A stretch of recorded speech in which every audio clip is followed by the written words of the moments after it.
George tiene un problema que le atormenta desde hace mucho tiempo y no sabe cómo resolverlo: las deudas. ¿Por qué?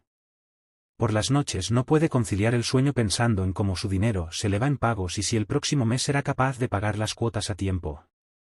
Se pregunta: ¿cómo puedo liberarme de esta carga?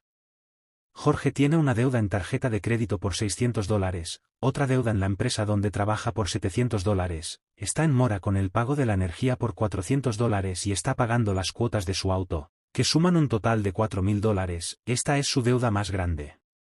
Además, tiene dos préstamos, uno del banco por $300 y otro de un prestamista por $500, del cual no sabe ni su familia. Por más que le da vueltas al asunto, no logra decidirse sobre cuál deuda pagar primero. Para deshacerse de sus deudas, Jorge puede utilizar uno de estos tres métodos. El tercero es el menos conocido, pero creemos que es el más efectivo.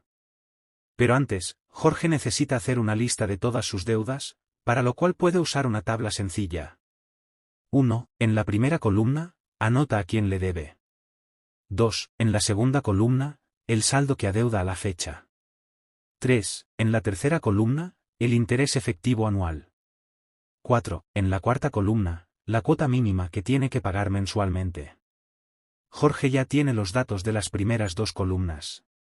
Para saber el interés efectivo anual, tuvo que revisar los extractos correspondientes. En la tarjeta de crédito paga el 15%, por el préstamo del trabajo, le cobran un 6%, por la demora en el pago de la energía, un 12%, el 17% por el préstamo del coche, el 10% en el préstamo del banco, y, ojo, un 50% de interés anual en la deuda con el prestamista. Finalmente, la tercera columna está llena.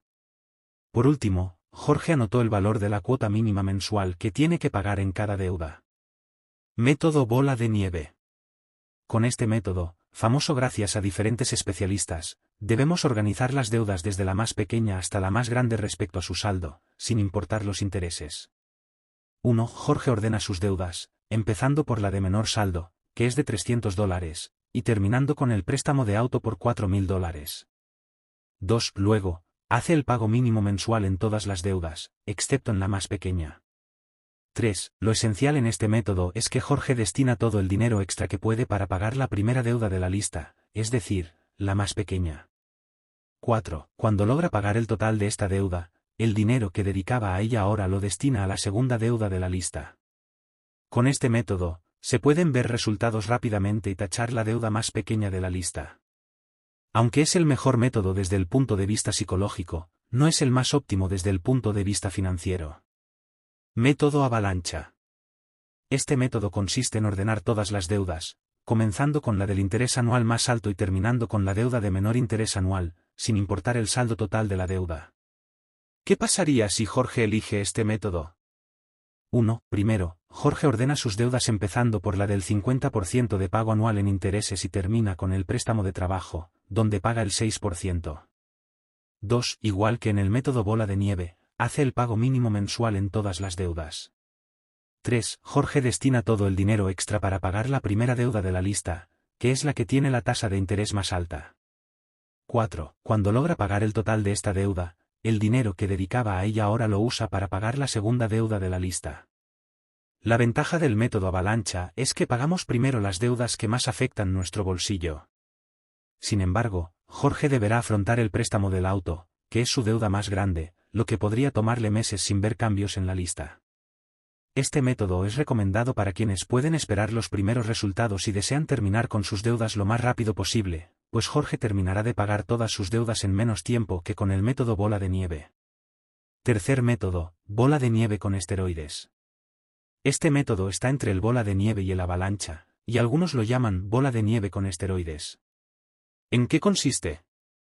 1. Primero, anotamos las deudas que afectan las necesidades básicas de nuestra familia, como el pago de alquiler, electricidad, agua, calefacción, etc.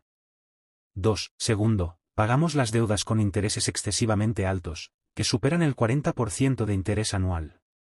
3. Por último, las demás deudas se ordenan de menor a mayor saldo total, como indica el método bola de nieve. ¿Cómo se vería la lista de Jorge organizada de esta manera? Primero, Jorge anota el pago de la luz por $400, porque si le cortan la energía, esto afectaría a su familia. Luego, su deuda más costosa, con el prestamista, donde paga un 50% de interés anual, va en segundo lugar. Las demás deudas las organiza desde la menor a la mayor en saldo, el préstamo bancario por $300, la deuda en tarjeta por $600, el préstamo en la empresa por $700, y finalmente, el préstamo de auto por $4.000. ¿Tienes deudas? Elige uno de estos tres métodos, bola de nieve, avalancha o bola de nieve con esteroides, y da el primer paso. Haz una lista de todas tus deudas y ordénalas según el método que prefieras. Nos comentas cómo te fue y cuál método te pareció mejor.